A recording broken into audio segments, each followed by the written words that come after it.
Today is July the 16th, Friday, 2021. This is Speak On It. My name is Malik.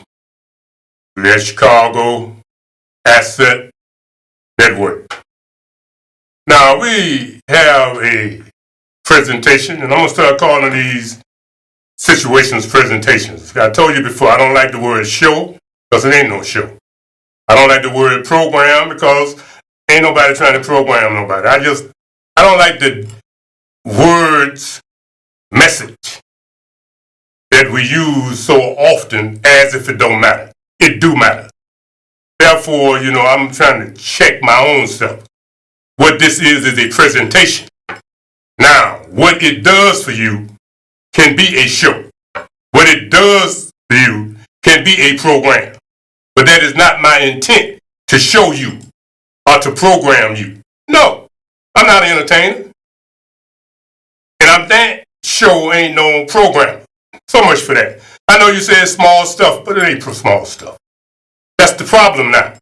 Everything is so small and insignificant until we've allowed things to get unnatural. And I understand that natural and unnatural and normal and so forth are relative to the situation. But my generation and my time here right now, in the time of these new generations, I have to keep reminding myself that there are standards in society. There are things that contribute to the way things are now. So that's how we, those of us that are elders, have allowed ourselves to get sucked up into the quicksand of today, where we know that what you have made normal is not natural. Now, it might be natural later, but it ain't natural as long as we here. And I know that's why a lot of y'all be trying to just write senior citizens off. That brings me to the point of one of the reasons we sit here and stay with this message. 2 years ago, State Rep. LaShawn Ford created the Westside Herring Opioid Task Force. Because so many people in his district and throughout the city of Chicago, but specifically his district on the west side, 8, were ODing. So he convened agencies and partners in his district. And now it has grown to be all over the city and even the state. And I even see other states calling it task force. I don't know who started it first, but I do know that he's on it. So when he had set up a meeting with Mr. Brad Cummins from the Voice newspapers, and Mr. Cummins invited me, and we were talking about how we could use what we do. Mr. Cummins using the newspapers, and me being able to use the facilities at CAN TV, which Speak On It and the programs they offer. And this is something that I committed myself to doing. That is talking about the Westside Herring Opioid Task Force doing these programs. That's why I do that. So y'all be saying, man, I'm going to turn it. He's always it ain't the same show. It's just, that's what we do. That's how we start off. Now, you finna see a couple of pieces. And my role is simple, to bring awareness. And many times bringing awareness means going outside of where you are to get something. And sometimes it's only a picture. But you finna see a video image. And we probably won't use the words, although the words would be more impactful, but I know you be having your grandkids looking, your kids looking at these presentations, maybe. And although I am a little street touched, I'm still a conservative Negro. Now, I don't like a whole lot of profanity, although my mouth sometimes be popping off. But I don't like all that, because once again, those words. But we, the Negro street touched person. You see what I'm saying? Tupac would have.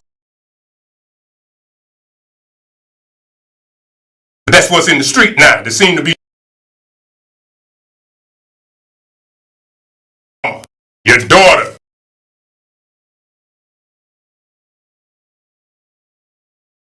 Energy that's below thug. Anytime a female 40, 50, 60-year-old describe herself and her friends and children and mother as a hoe and a bitch, something wrong with that. But that's what we are. You see? But a lot of it has got to do to the fact that many of them was conceived with dope in the system of the donor and the receiver. So what do you expect other than a germ being pushed out through the door to bring hell upon the rest of us? Man, you sure is negative. That ain't negative, man. That's what's up. Look at this family you looking at here. And then you say, man, you negative. See how negative what you see on this screen. Show it to him, Amari. This is a woman, a man, and a child strung out on dope. You see it in your neighborhood every day just like I do. So don't play with me. Don't act like you don't understand what the hell I'm talking about. That's a full-grown woman. That's grandparents. Those are not that baby's parents. Those are the grandparents of that child. You understand me? So when you hear me go like that, don't play with your mind. Show it again, Amari. I want that to go into their mind. I want these people to see why we are here talking about the West Side Hand Opioid Task Force. Because opioids probably created the situation where these two people here might have had some pain because of whatever. But what happened is maybe they couldn't get their pain medicine, so they got hold to some heroin. They got hold to some opioids. And that was mixed with fentanyl or carfentanil. And look at what we got here. How could that baby hanging from that man's neck be anything other than what he see? And the baby could be a doll. It could be fake. Because that's how you want to be. All right, that's fake news. You dumb, stupid, ignorant fool. Stop trying to get away from reality. I see that in the neighborhood all the time. People rocking and rolling. But now they getting so they fall. Why? Because they done mix that other stuff in it. And our people are dying. Our people are suffering. That's why LaShawn Ford and the West Side Hand Opioid Task Force is on the job every day. And that's why you see me here on Friday talking with amplification. Don't tell me nothing about angry black man. Don't tell me nothing about passion, but I will amplify it. Those people you saw there standing up was not the parents of that baby or that doll, whatever in the hell it was.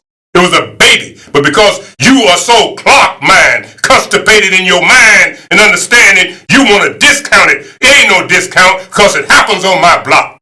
It happens in the LaShawn Ford district. Now, if you live somewhere and it don't happen, good for you. It ain't no joke here. But now I'm going to back up a little bit and we're going to put something in here between this and the other couple of pieces. One of those pieces will be, well, we'll show them to you in a minute, but right now, I got to start with this because I told you a couple of shows ago. And yeah, it's going to be sort of intense today. So when I come down here on Friday, see, it ain't like I just walk in here and I can do me. The staff down here is in control of down here. Understand? You don't just walk in. I've been here a long time. So I get a little prop. But Amari was telling me, he's saying doing the pre-briefing. He's saying this is what we need to be aware of. This is something that's happening. So you might want to take that into consideration when you're doing your shows. Because sometimes they're getting blocked because of trigger word. So I told you about that. But I know how you think. You think he's just a crybaby. He's just talking. He's just complaining. No. Today we're going to show you something. And they might not show this because it's going to hit some trigger word.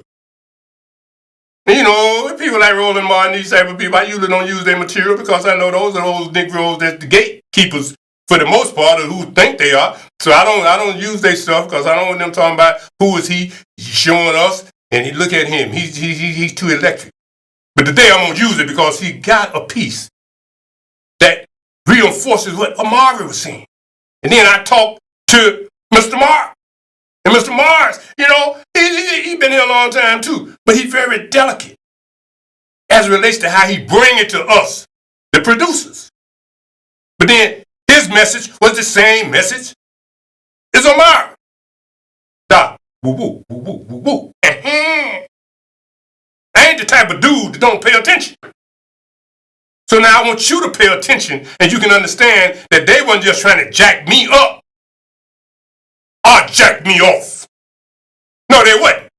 They was telling me something that had not hit the social media or the papers for me to see for myself. Come on with this, Mari, about this dude talking about this other, I don't know what you call these things, platforms. I don't even know how you get to that particular platform.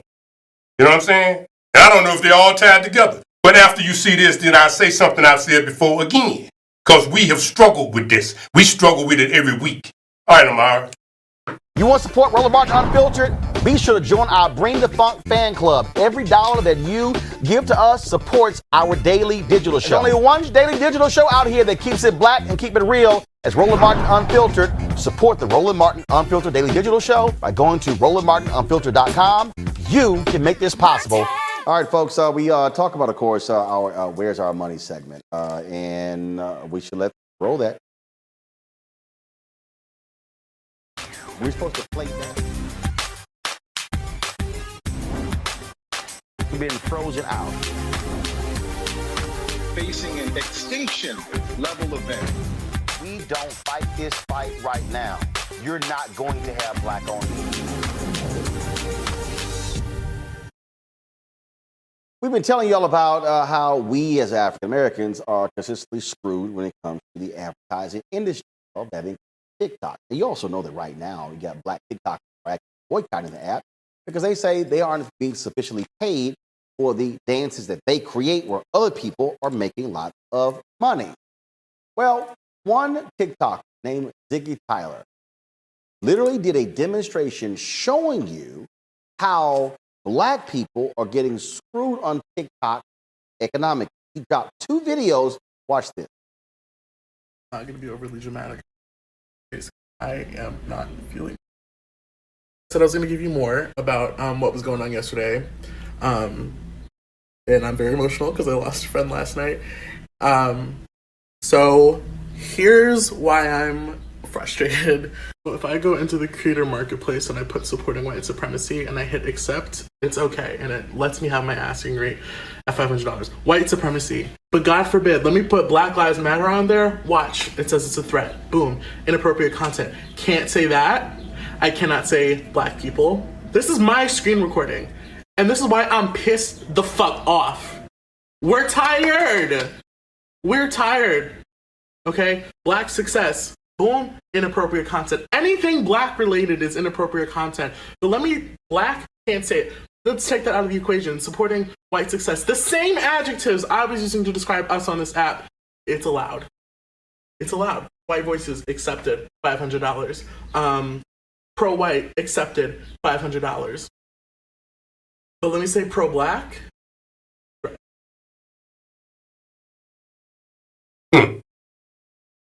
And y'all thought I was gonna stop? Here's the next part.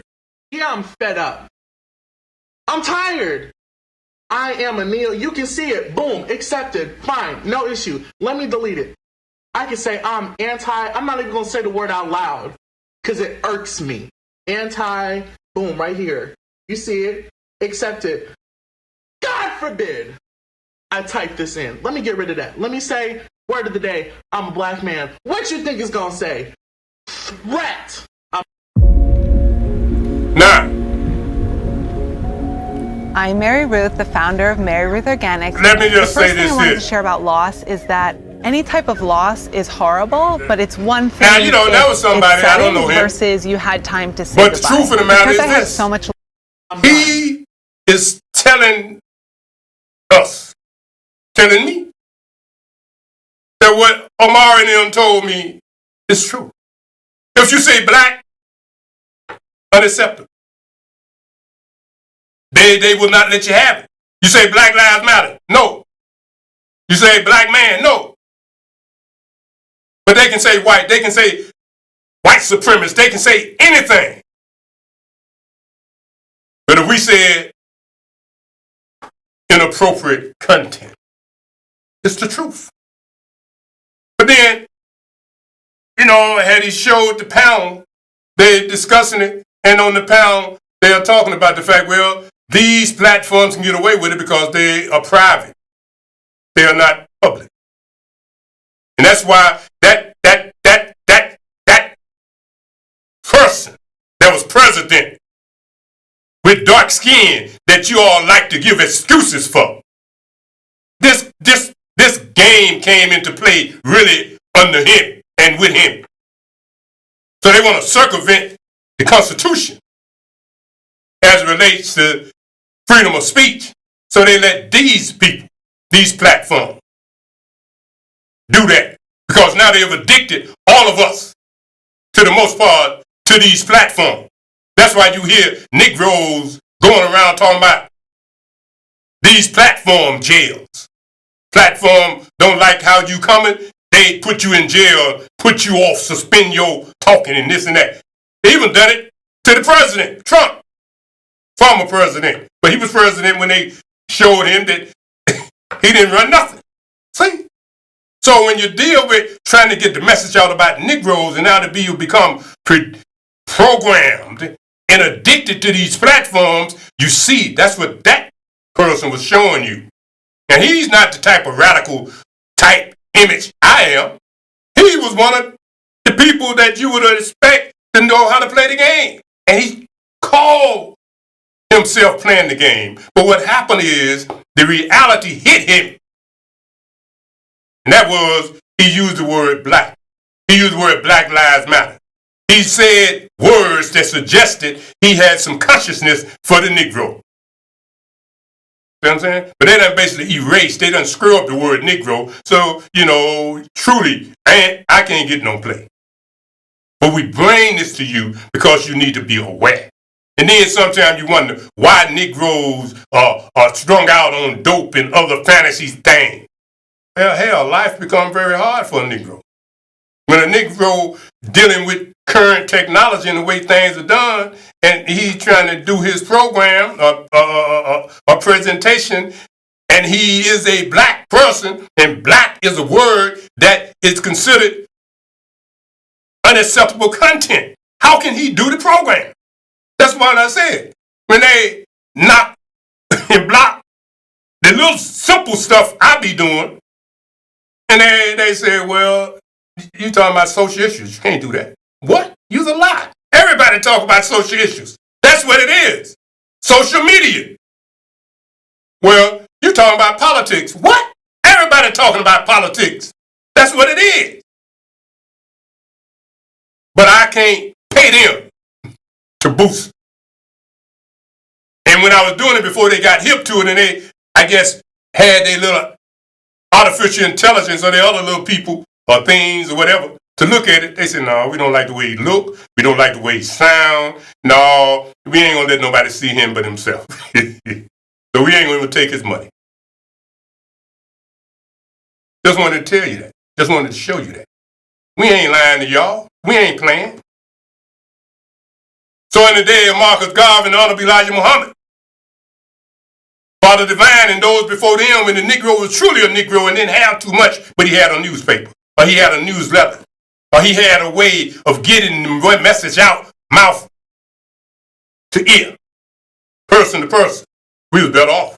Because now they done got us in these systems, but because their platforms using government subsidies, our taxes, but they still private now, just like the prisons, many of the prisons. They censor and determine who can speak and who can't. But a racist white supremacist can get paid for whatever they put on these things. But some Negroes, blacks, African Americans, if they use anything that relates to the race, they say it's inappropriate content. Or whatever word they use. This is 2021, y'all. This is post-Reconstruction right in your face today. Where you losing, man, down in Texas. They done just sent this woman to jail. Now here's another man. They done locked him up because he tried to vote. That's now. People trying to vote. They call it voter suppression. And you saw those people in Texas, those elected officials saying they moving it out of. It's all good. But it ain't good, y'all. We are at a crossroad. and we nod. Now, let's just get back to this here. This is a picture. Name this here is the lady today. Wasn't an irrelevant tangent. It's all connected. Now, back to the West Side Hair and Opioid Task Force. Cocaine, disguised as charcoal, worth up to $41 million, seized by the police. I want you to look at that and I want you to think for a minute. Yeah? Pandemic have made people become what? Creative. So that's why we talk about the West Side Hair and Opioid Task Force, because we want you to be aware. Don't walk around here and do whatever you do thinking that, you don't know. And I don't know much. Because, like I say, I'm from the generation, I don't know how to use this technology. Like, if I did, boy, we really be popping it. We be giving y'all some information that would be really deep. I won't say I ain't got the skills, but I ain't off into all the doing what some folks can do. And since I don't have that type of network, and I ain't really trying to get it at my passage in life, I'm just doing what I'm doing. But this is important for you to know. Because if you see some bricks laying up in the house, or charcoal, and you think they waiting till the winter so they can put them in the fireplace, you might want to reconsider that. It might be some cocaine that somebody in your family is just distributing to try to make some of that bank. You see what I'm saying? Now let's show the other piece there, Amar. It's the picture about the peanuts. Now that's charcoal that they putting cocaine in. Now there's another one up here, right here, another picture. You see, we ain't always using videos, but I wish I did have a video, but this is what it said. U.S. Customs officers find meth shipment hidden inside peanut shell in Memphis. Think how creative they have gotten. Now they done figured out a way to take peanuts and put the dope in the peanut. That's why LaShawn Ford said, we need you to use your program and speak on it. But that's when we was getting back and forth. But right now, until the pandemic let us off a little bit, we're going to have to do it like this. We got to get creative. You can't call in, but you can call in the radio on Wednesday night, da-da-da-woo-woo. You did? But as it goes to this, I have to present it. This is important. Why? Because you need to know that they are coming up with all type of creative ways to do what they doing. No. You sitting around going to the store and people think everything cool and you got all these peanuts in the house and you know ain't nobody in the house eating peanuts. Matter of fact, you know everybody in the house is allergic to peanuts, but all of a sudden peanuts is all over the place. Well, you better pay attention. They might be what?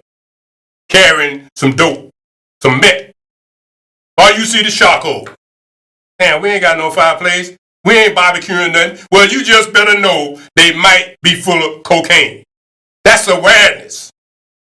No, it's not opioid. It's not heroin, necessarily. But because they're using fentanyl on everything, it's just like heroin, opioid, and all of the rest. So that's the bit as it relates to the West Side Heroin Opioid Task Force. We wanted to make you aware. For those two grandparents, might have even been great-grandparents, and that baby hanging from the male's body. Everybody nodding. The baby was nodding. The man was nodding. The female was nodding. Just everybody nodding. Off of dope. What dope was it? Hell, it used to be the heroin made you nod like that. I don't know what the hell they took. But we wanted you to be aware that it's still going on. It's going on intensely. And we need people to be more aware now than they might have been in the past because it's a bigger problem now than it might have been in the past. So yes, we talk about it and we seem redundant, but you probably had not seen that piece about the charcoal. You probably had not seen that piece about the peanuts. And if you had, good. Pass it on. Now, what else we got up here? We talked about that. We talked about that. We talked about that. Now, let's talk about that rapper that was shot 64 times that you can find that. Your Yes, sir. investigation into this as more violence leaves one man dead, 2 others wounded, as you mentioned, near the Cook County Criminal Courts building over on the near southwest side, so to speak. So far, 31 people have been shot, 7 people killed this weekend as local leaders and communities are working together and coming together to try to stop the violence. Now, what happened last night around 9 o'clock on the city's southwest side in the Armour Square neighborhood near the Cook County Criminal Courts building. Now, witnesses tell investigators a 31-year-old man and a 60-year-old woman were targeted by 2 unknown gunmen who opened fire on them as they walked in the 2700 block of West 27th Street. Now, the man was killed after being struck in the face and chest. The woman suffered a gunshot wound to her knee. Now, this Saturday night violence, this shooting, is just the kind of violence that the local leaders and youth activists who came together are hoping to try to prevent. The goal of the Chi-Town Gun Violence Prevention Summit was to come up with creative ways to stop the violence. United States Congresswoman Robin Kelly participated in this virtual event and not only spoke about just the physical impact of gun violence, but also some of the mental health problems that can result. Every single day in my district and communities across the country, children are traumatized by the sounds of unpredictable gun violence, the sight of blood on pavement, or more ambulance lights in their neighborhood. Grandparents write to me and tell me their elementary school-aged grandchildren are scared to go and play outside for fear of being gunned down like their classmates and neighbors.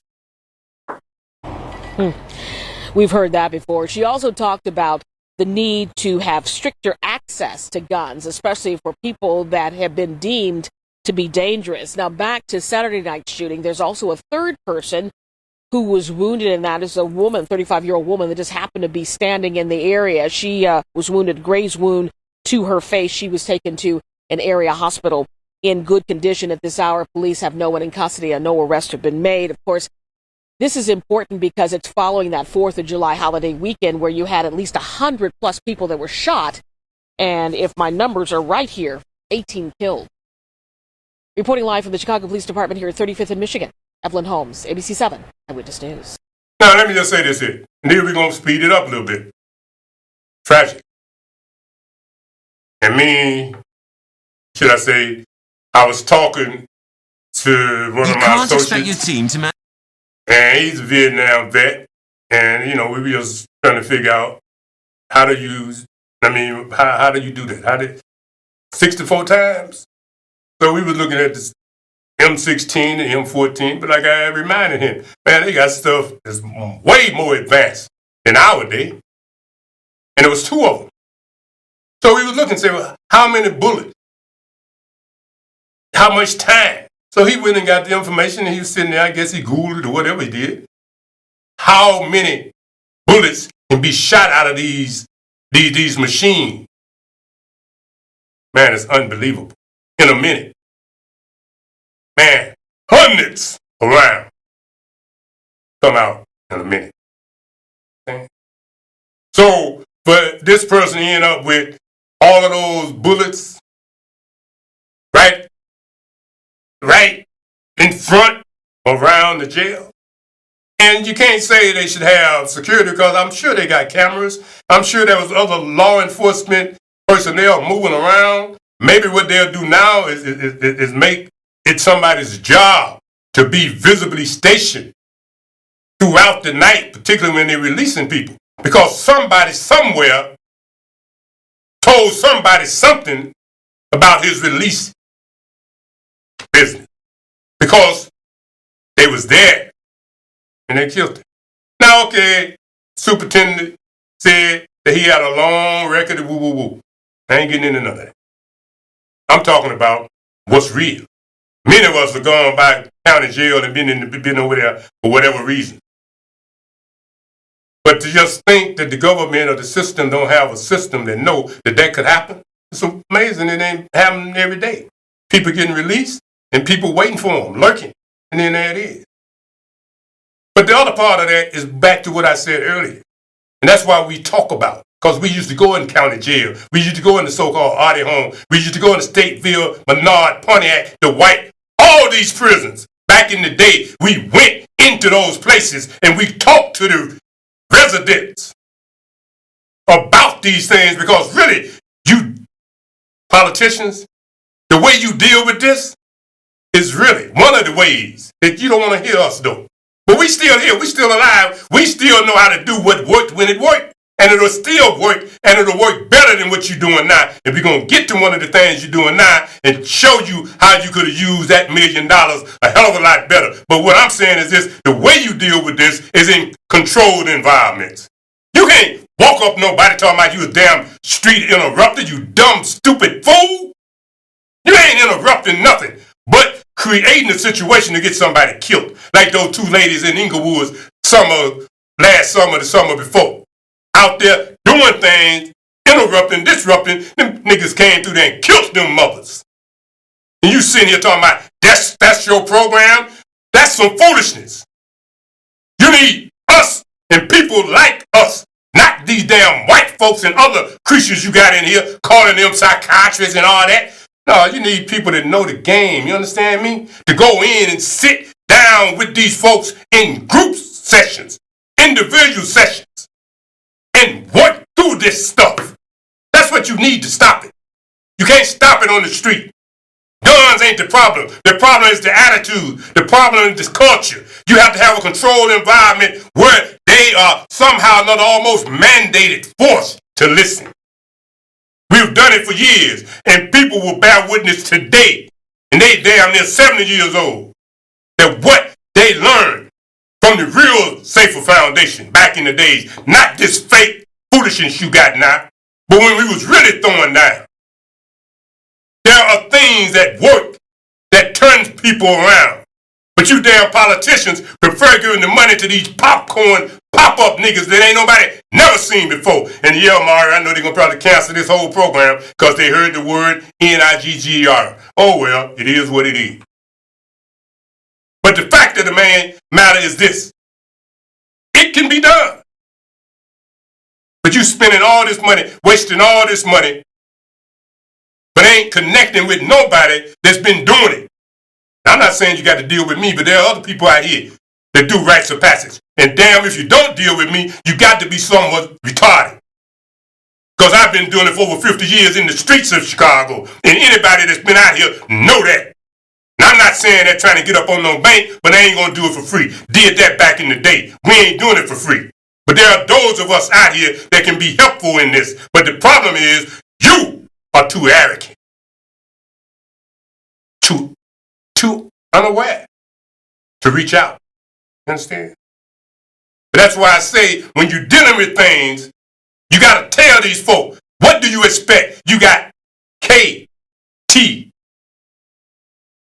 Come on, the initials, the words you use. KTS.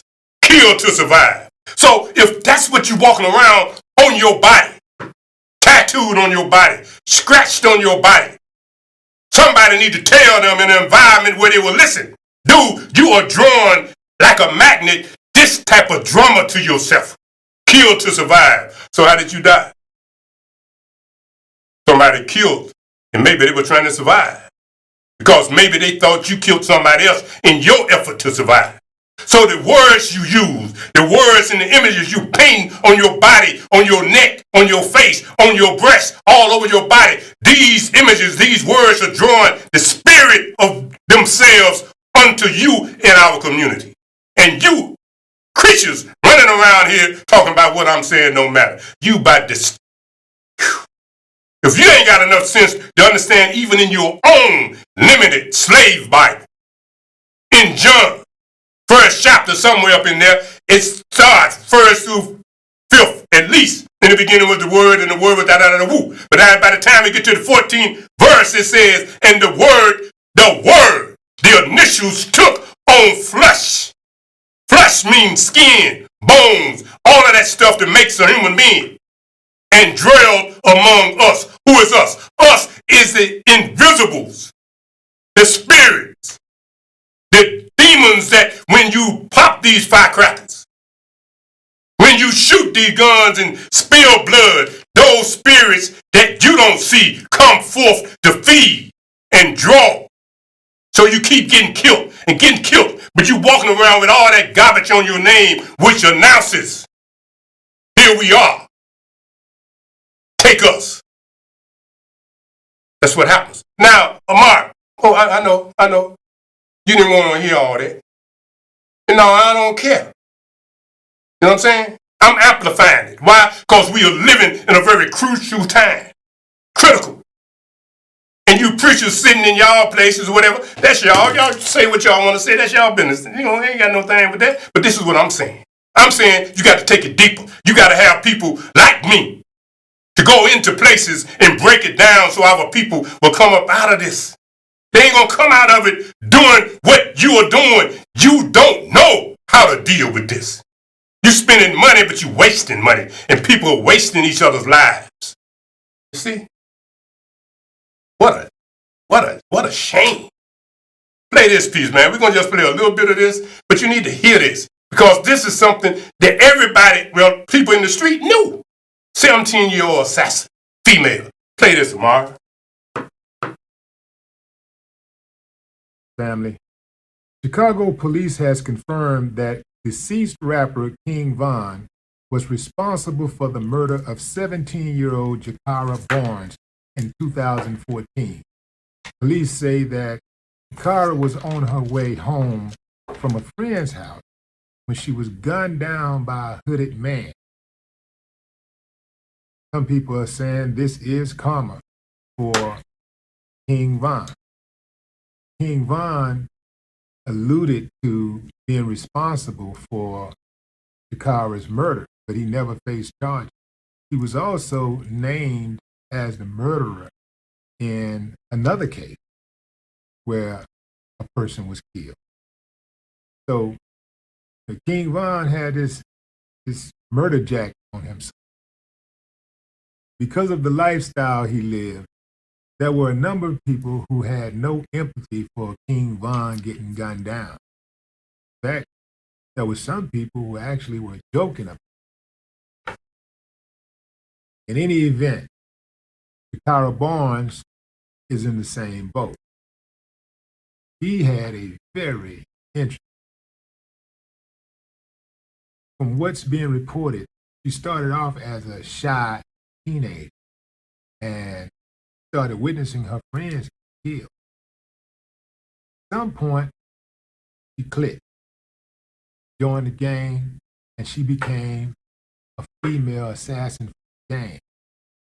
This is very rare for a female assassin in any capacity, but she became a female assassin. She reportedly admitted at the time she was 17 that she had killed 17 people and that if somebody wanted to date her, they'd have to have at least 3 bodies. All right, stop right there, Amara. Now, that's it. You can go to YouTube and see the rest of it. I ain't playing with y'all. Now these folks don't let you see it. God knows I put it out here. The ancestors see it. The ancestors hear it.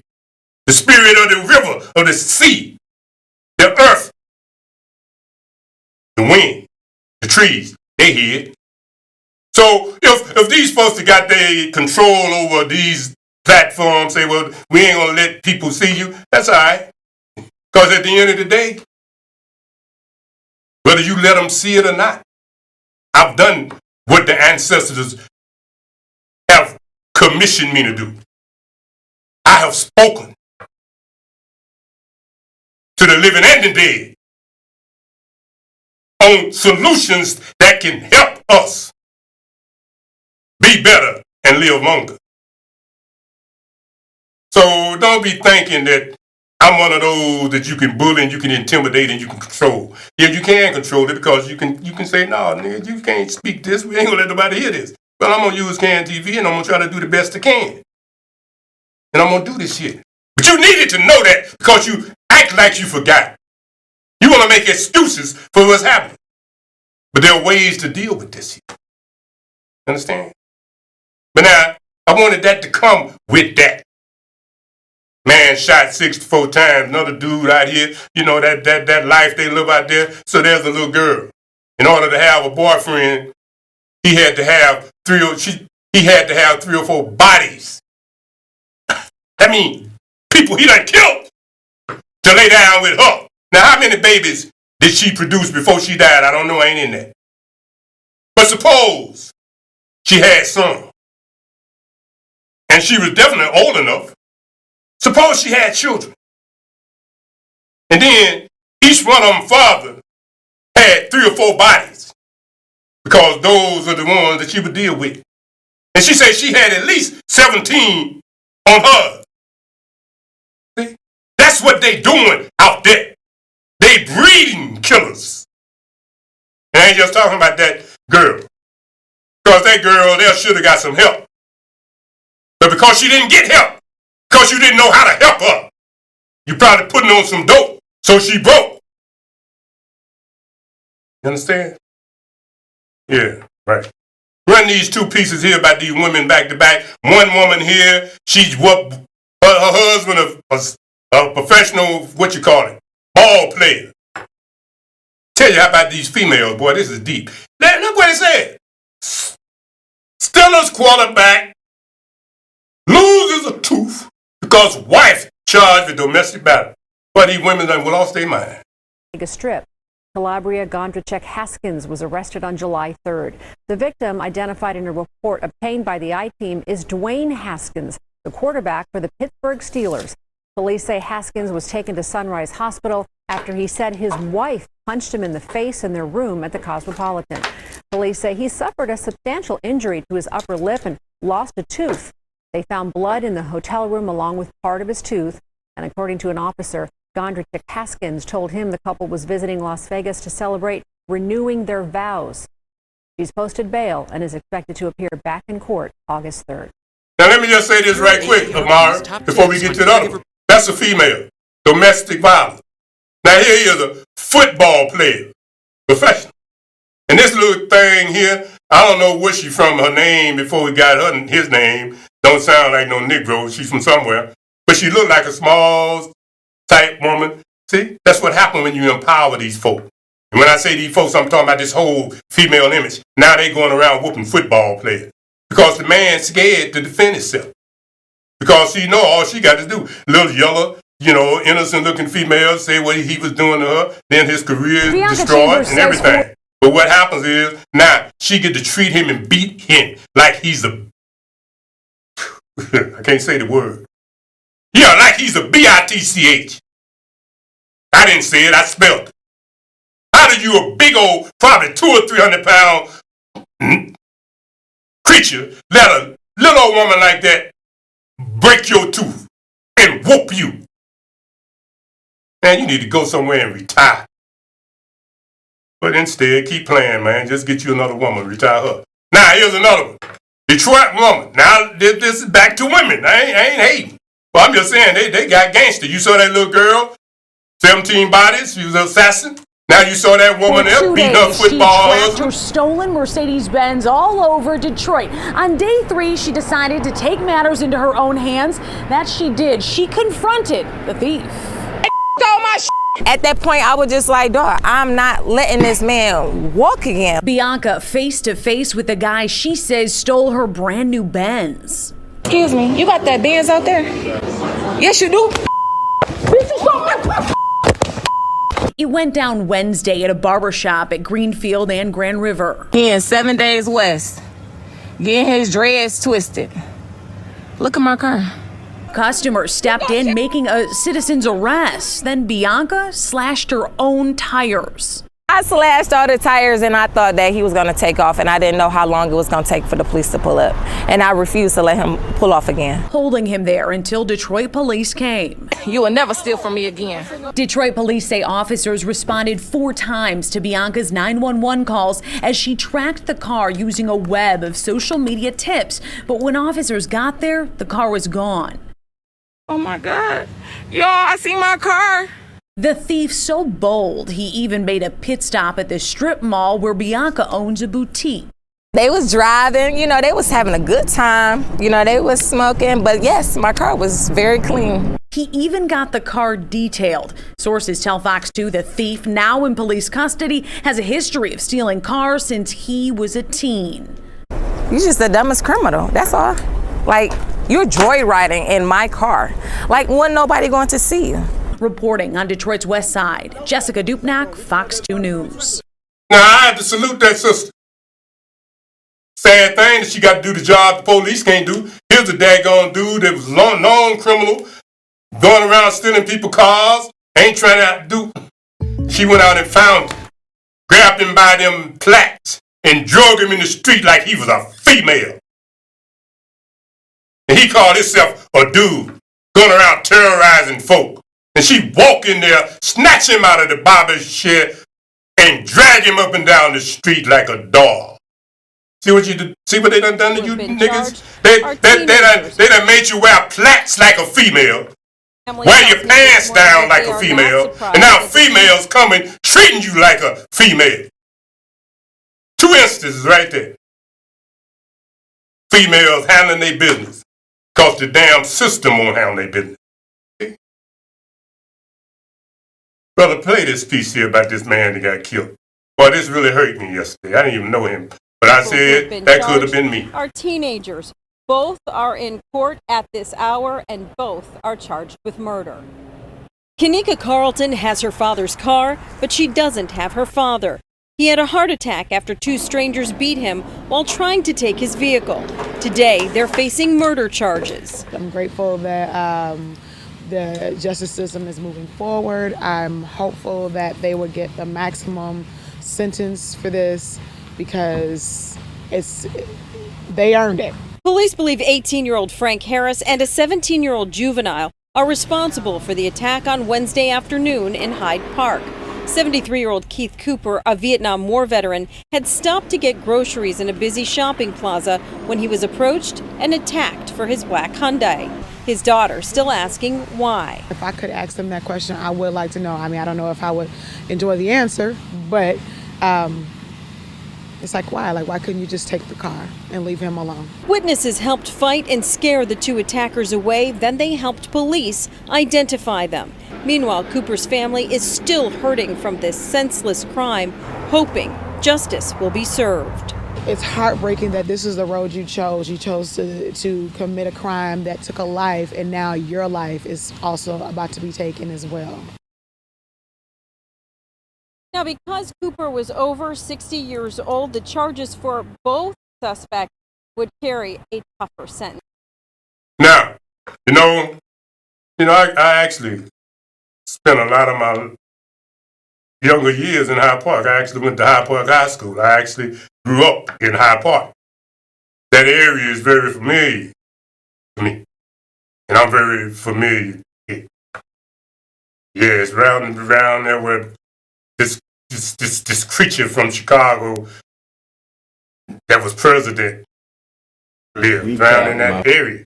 Now, I just want to say this. When I saw that, man, it was like, it was personal. And everybody else I've talked to, male and female, man, there was something personal about that. See what I'm saying? Damn savages!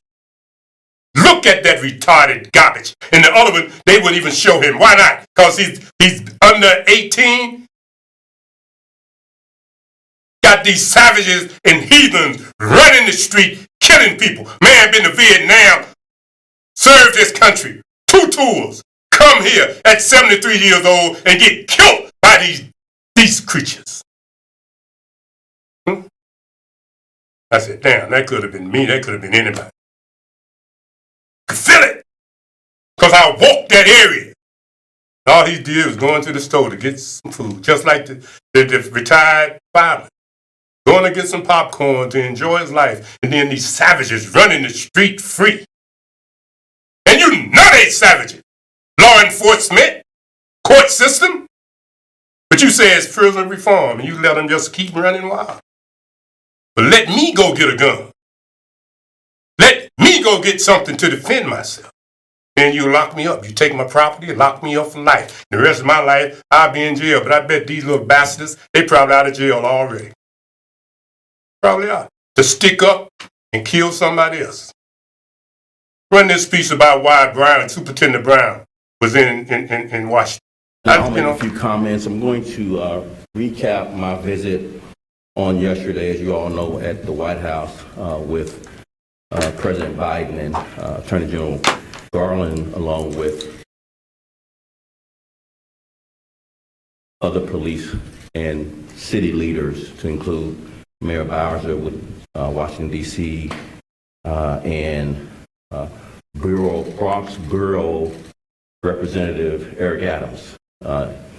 So the discussion was significant and substantive. We actually spent an extra hour that was not scheduled. It was scheduled for 1 hour. We ended up carrying over the discussion an additional hour.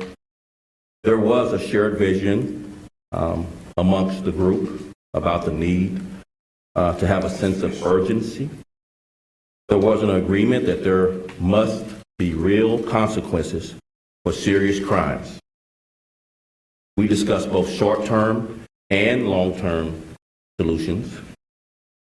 Public safety and community building and reinvestment was discussed, and there was consensus that those two go hand in hand.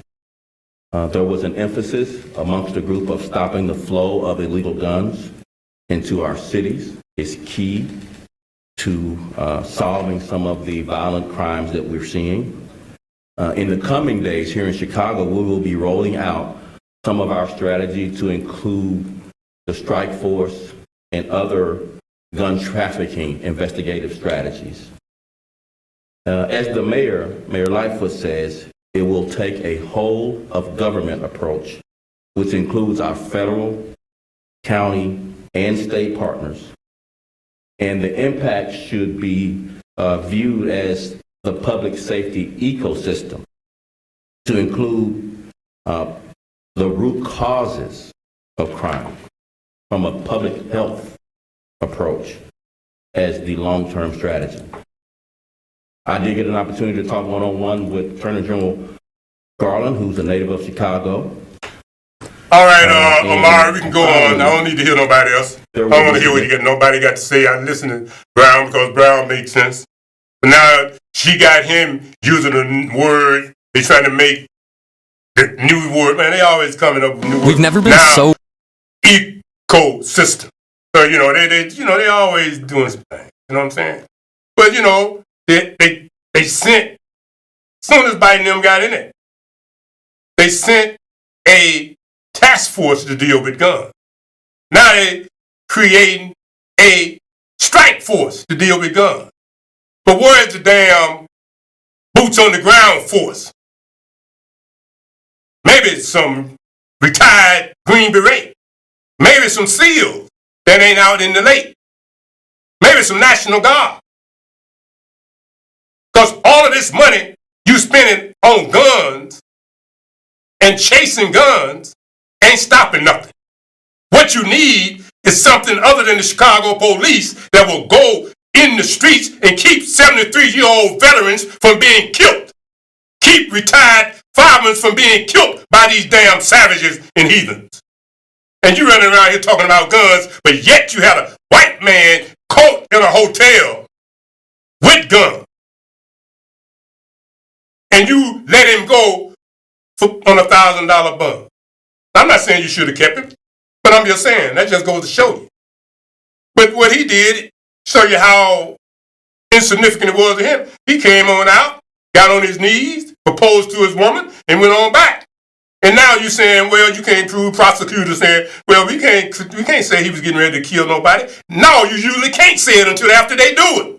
But you'll see a Negro elder walking down the street with a gun in his hand to protect himself to go get some groceries, and you'll say he going to kill somebody. No, he wasn't. He just had the gun to protect himself. Why do you think that man had all them guns and ammunition in his window? To sell them? To shoot him? You say, no, we can't prove none of that. We don't know. We're going to just let him go on back home. He'll come back. That's because he's white. But let me be out there with something to protect myself. But until I use it, you should leave me alone. But a whole lot of us senior citizens, man, we're in a bad situation, man. We got to decide. And some of us can't get them permits y'all talking about conceal and carry. But we ain't willing to just let these savages do us like this, man. Yeah, we prayed up. And we're going to stay prayed up. I'm just saying. Telling you, I'm just saying. And that's all it takes to get out is $1,000. You let that white man out for $1,000. He gonna have more. He had more than I would ever have. So hell, if I can get out for $1,000, you know, that might be worth my while.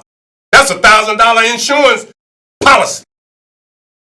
It's worth it. It's worth taking a chance for having a gun and getting out for $1,000 than to have these savages walk up to you, beat you in your head, and kill you and never get caught. Or if they get caught, get let out before you can even be embalmed or cremated. Come on, man. Run this here.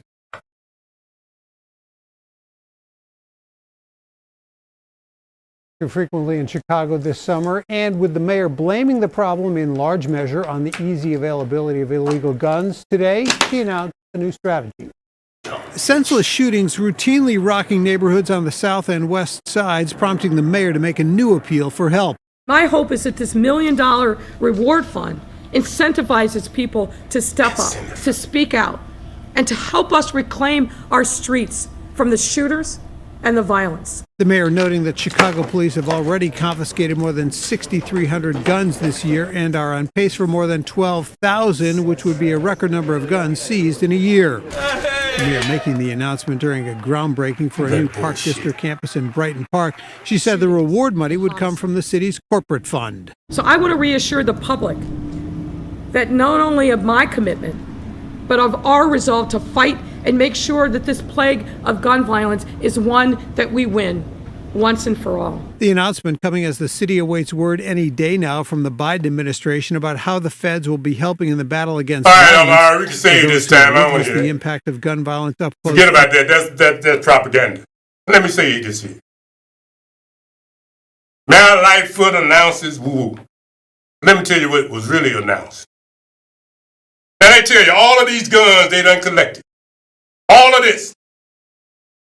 Now let me just say this here. $1 million sound like a lot of money. You know? I'm just saying. Think about it. The best you can do is take $1 million and waste it on a damn snitch fund. That's all it is. So you're gonna take $1 million and that's one of your ways to deal with violence, huh? So you got $1 million for people to call in and snitch about somebody they know got a gun. All right. That just goes to show you. You might mean well, but you just don't know what you're doing. You don't. You don't understand the psychology. You don't understand nothing about what's happening. What in the hell? $1 million. You know what you could do giving people like me and other people that's out here that's been doing things to go into these controlled environments and sit down and work with these people and stop this fake action, because we told you a long time ago and we telling you again, as far as going around doing street outreach out in the street, you can't stop it out there now.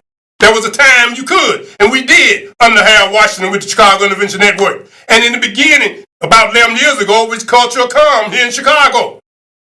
Until you turn it into a little fake so-called safe passage. Had you left it community watch, you wouldn't be in the bad shape you in now. But no, you can turn it into politics. See? And now here you are, done come up with $1 million snitch fund. Well, how stupid. That's ridiculous. If you would give, you could take $50,000 and divide that $1 million up on some real people that know how to do things out here. Versus these millions you giving to these pop-up popcorn freaks that you ain't never heard of or seen. You understand? But yet you're going to waste $1 million trying to create snitches. And then what that's going to do is create more deaths. Can't you see how ridiculous you are? But Another thing that ain't up here. Show you how the government is so stupid. Here you are. Had Trump did what this being done now, boy, y'all be talking all type of craziness, man. But I told you last year, before Biden was in there, you know, this lottery, and they say it's a white boy, that won $1 million. COVID vaccine lottery. That's a bribe. You paying people your incentives to snitch $1 million. Giving away millions of dollars in the lottery to take a vaccine. I mean, hell, if it's so great, people should want to do that for free. Why you using money? Why you using money to get people to do? Come on, y'all. Had it been under the Republicans, say that's a bribe. You can't do that. Well, that's exactly what you're doing. You bribing. Now she even to try to bribe somebody. Woman, come on, give us some of that money. Let us go in the joint.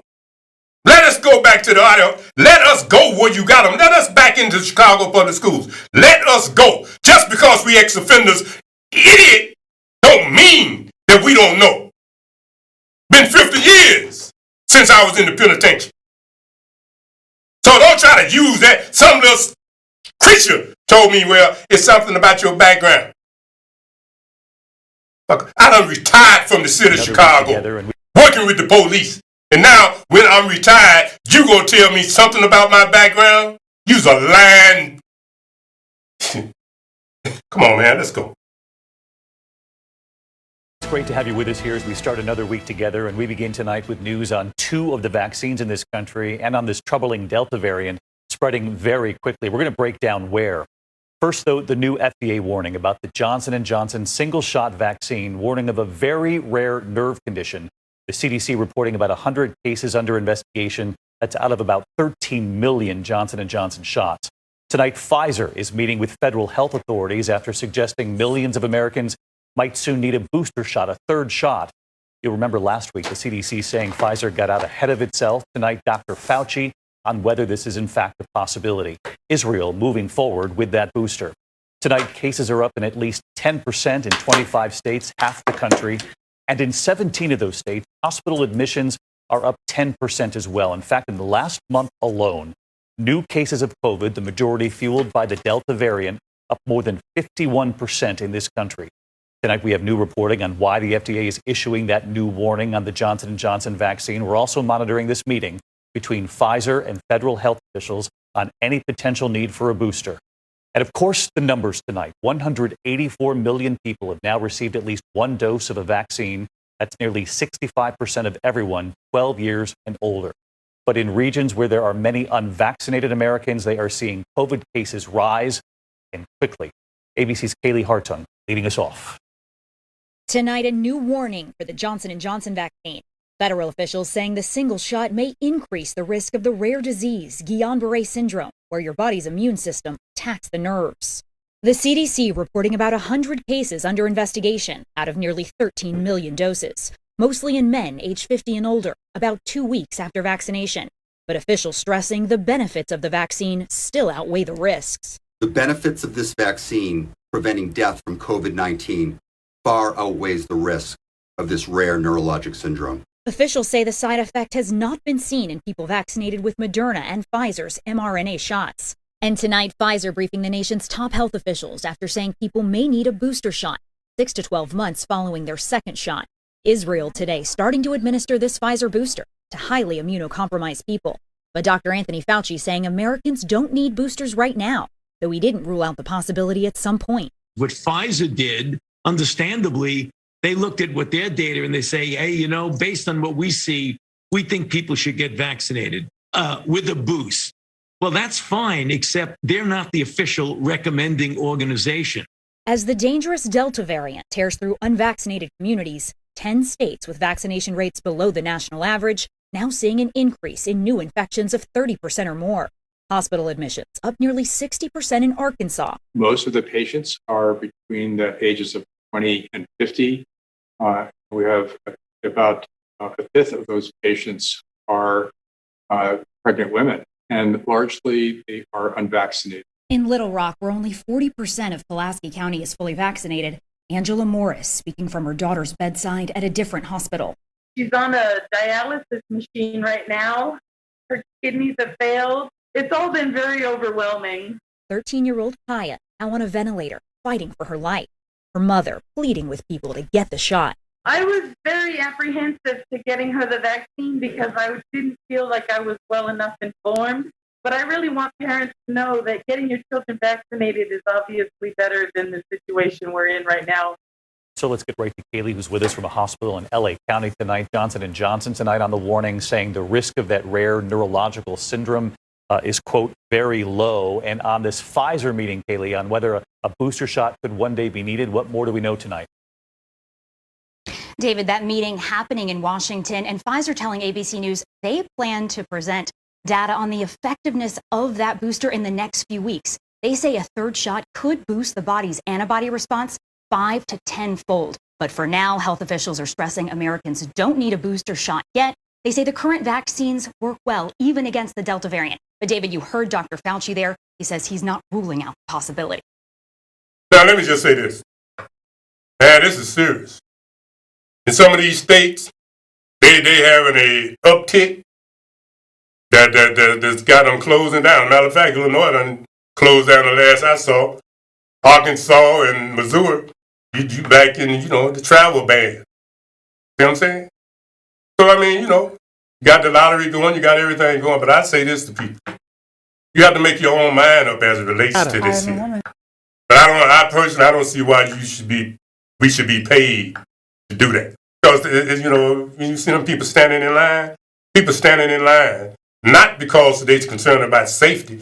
Once again, it's just another way to get money. And that was a piece that don't go to it, Amara, we'll get it before we end, where this dude, we'll get to that. Let's just keep on because I'm looking at the clock.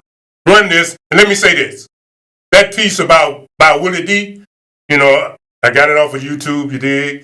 I didn't know him, didn't have no permission to run it, but it was information that we needed, and it was awareness. That's why it's there.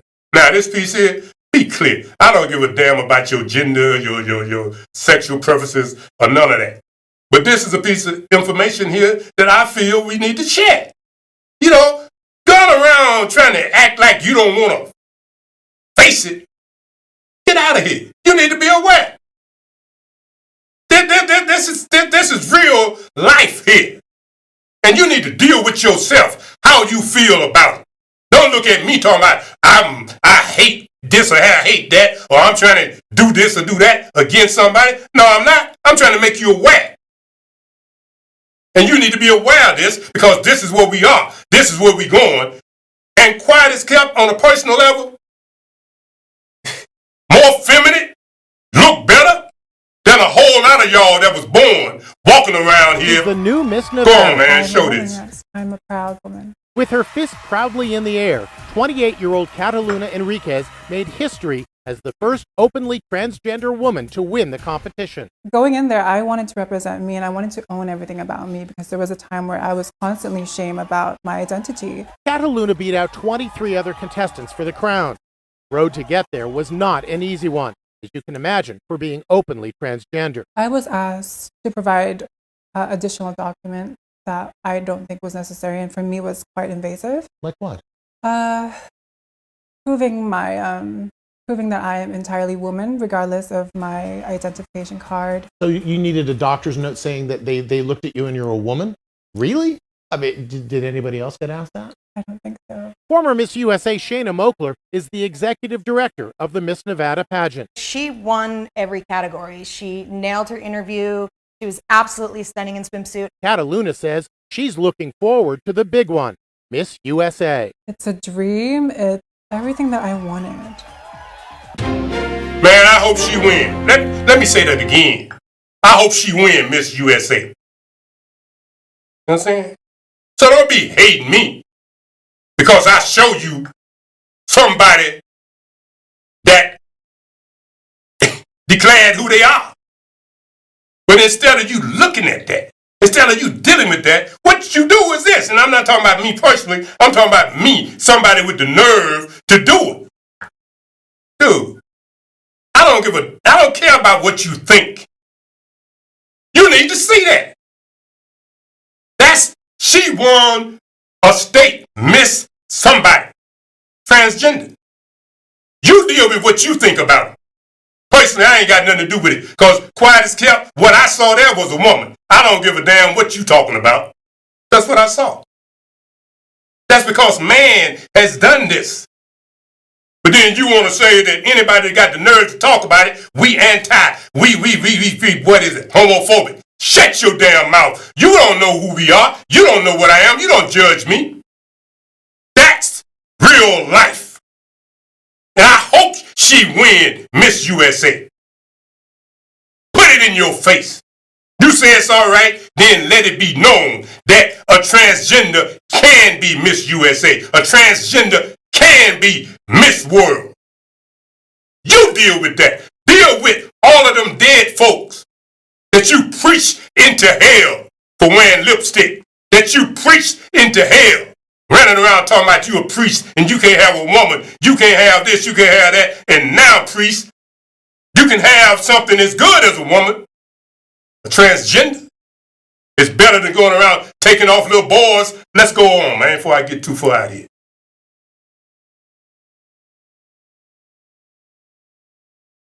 This thing about these Cubans. This is interesting.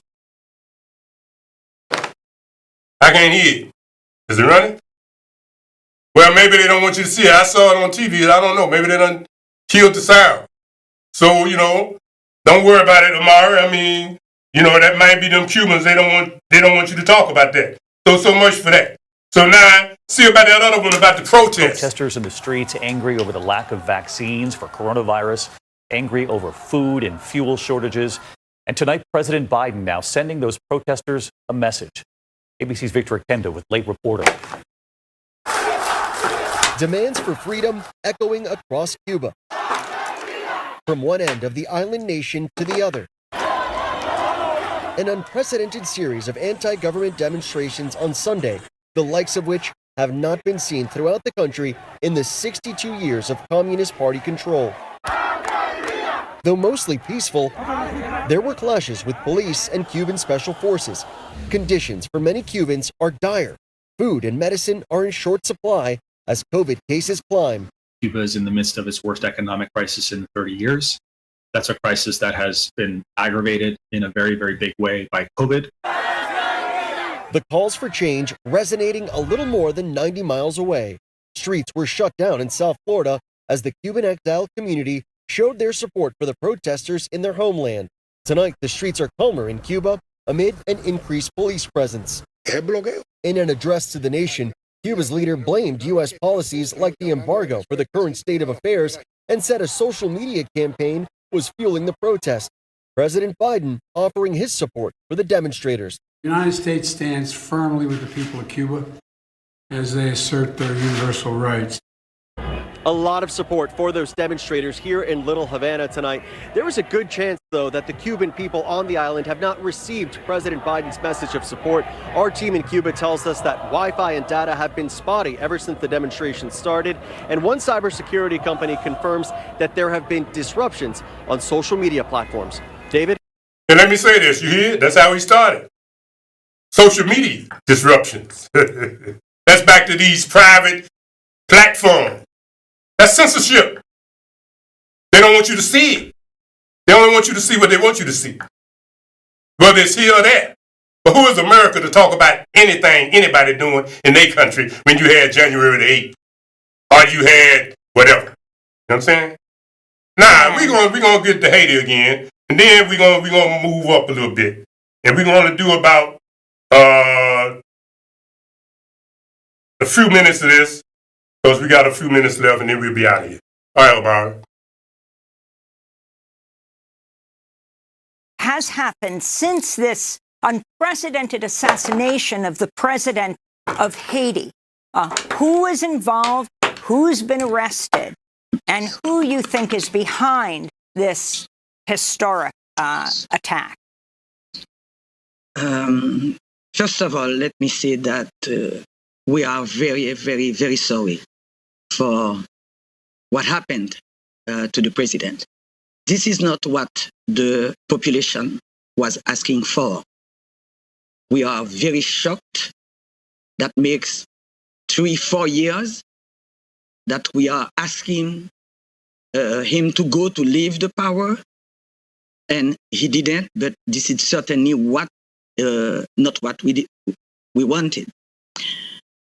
Who did it? There are so many scenarios. I don't think that this is what it is important now for us. We want justice. We want the investigators to identify the authors of that crime and to punish them according to the law. Exactly the same way as we ask justice for Marie-Antoinette Duclair, my young friend, political comrade, who had been assassinated 5 days before the assassination of the president. All those anonymous victims in the Capitol, hundreds of victims, people being killed, kidnapped. We are asking justice for them. Let the justice do its job.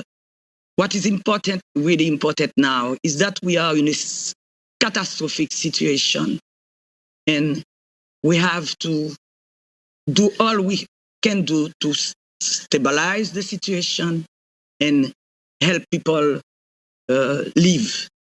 What's your response to the interim Prime Minister Claude Joseph asking the United States and the UN to send troops and security into the country? It's only for him, because he knows that he took the power without any mandate, without any agreement. So that's why he needs the protection of the military. But there is no situation who could explain an intervention of the US. We don't want that. We already had that. And we know what that left for us. We don't want the boots. We already have the boots on our knees now, on our neck. That's not physically, but we cannot breathe now in Haiti. We don't want them to come. So what the US can do, for once, we are asking them to listen to us. We are in a process, meetings every day this week. We are in a process to have a large consensus between all the sectors of the population. For once, please, I'm asking them to listen to our voice. They always say that the problem have to be solved by the Haitian. We would like them to respect their words and in fact, let the Haitian solve their problems and bring their solidarity to that solution that we are creating now. Now, y'all might want to call that fake news. I don't. I think it's good. And I'm not going to play the other two pieces we had on Haiti with Kwame Ture and a piece by Papa Doc, because I think she actually put it in the true perspective of now. So the documentary, we was going to use a piece of the documentary. We were going to use a piece by Stokely Carmichael, brother Kwame Nkrumah. But I don't know, she said it all. She said it. So we're going to leave it there. And we're going to end out running these three pieces here with this young girl. I want to say young lady, but she ain't no young lady. She's a girl. So I'm going to call her a girl. She got time to be a lady. Right now, she's just a young girl. And I want to take time to salute her accomplishment. She won. So let's just look and let's celebrate with her. Because I'm going to say it. I remember that movie. They had it, and it was about a spelling bee. I think it was this Fishborn character. And now it's become a reality. And I was glad to see this. She looked like a Negro. Her name, you know, she in Louisiana, so her name and a typical name. But I'm so proud that she's one of me, a Negro. Because they got everybody thinking you got to be an Indian or Asian to win this. And had nobody, one of us won it. And this is the first time, 90 years, somebody else tried. In the movie, they had us, but they had to lose it in the movie. But in this girl here actually won. And she won it. And they had, you know, the Indians, dark skin, you know, looking like they something else, straight hair. So they all was thinking they going to take it. That's how they promoted it. Oh, but God is the best knower. Let's come on with this, Amari. Us now on SportsCenter. Congratulations, young lady. How you feeling today? I'm doing good. Really. I bet you are. How would you describe your emotions when you spelled that final word correctly?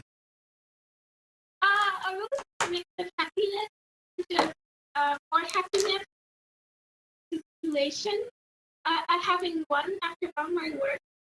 I did it way too long, but after finally won, going to be super excited. I'm going to get Yeah, you are going to get a trophy. We're going to talk about that in just a second. But I read you were really happy when that last word came up. Why? Because I got that word. I immediately started thinking of it. I used to listen. I used to soundtrack up a lot. I used to remember watching which lost in places. And so that's why I asked because it was kind of like a little joke to me. Because it just seems a little something that keeps off. But come on, that's not when you hear it. You became the first Black American contestant to win the spelling bee. What does that accomplishment mean to you? It means a lot. I'm definitely hoping that it inspires some African American girls to really look into this because it's really fun to learn roots and stuff. And stuff, so I'm really hoping people look into this. Now, while everyone's raving about your spelling skills, I want to talk about your hoop skills because you actually say spelling is your side hobby. What is it about the game of basketball that you enjoy the most? I enjoy the kind of like the competition and the socializing. You also own 3 Guinness World Records for dribbling multiple basketballs simultaneously. You say you hope to one day play in the WNBA or even coach in the NBA. Where'd your love of the game come from? I don't know. I kind of think it's just an outgrowth of my love of socializing. So like being around people and stuff and just interact. And so just that socializing, being a coach is something but kind of help educate people while socializing. One of your world records is for most bounce juggles in a minute. I don't even know what that is. What made you want to pursue that record? Basically what happened with that world balls was that I already had balls, but that actually has been broken. But at the time, Guinness World Records, they reached out to my father because they wanted to know if there were any records that I would be interested in doing, coming up with, a record for us, we need some record. And so they asked us, so that was we came up with adding a ball to the 3-ball function. Oh, okay. So you just came up with your own record. She spells, she hoops, she comes up with her own records. All right, that's fine. That's great. You're making us feel really, really small this morning, but that's okay. We don't mind. We don't mind. Before I let you go, you also had a chance to shoot a commercial with Steph Curry. What was that experience like? It was really fun. I mean, especially at the time when I really revered Steph. It was really fun to go and meet him because I don't fully remember it because it was just a kind of stuff like if you were walking on like a buggy street, but it's not hot. It's just, it's just that you like feel like you're moving in slow motion, like in the sky. So at the time, I was. That's cool. That's really cool. You've done so much already, and you aspire to do so much. What are your career goals, young lady? I have a few. I'm thinking maybe I could be an NBA basketball coach, or maybe like work at NASA, because really interested maybe some footsteps in like Pakistan. Even though I do have some interest also in neuroscience, also being.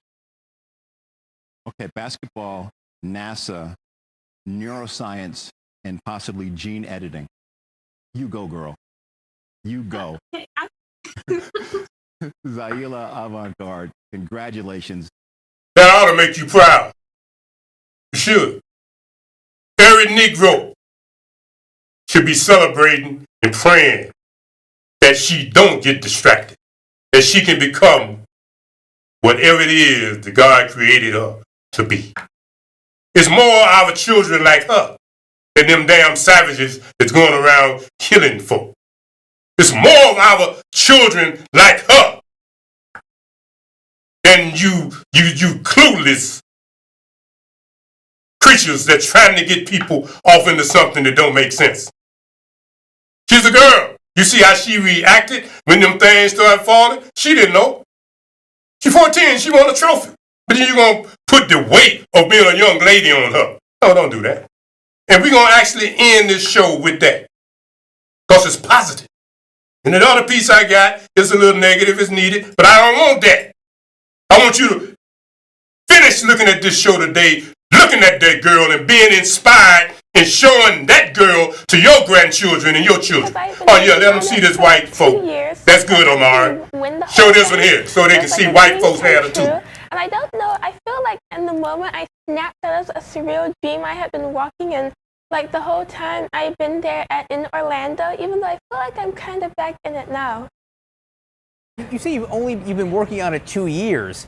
When you say that to me, it sounds like only 2 years. You just started the spelling competition 2 years ago. That's not very long to now be the best speller on earth. Yeah, it's not.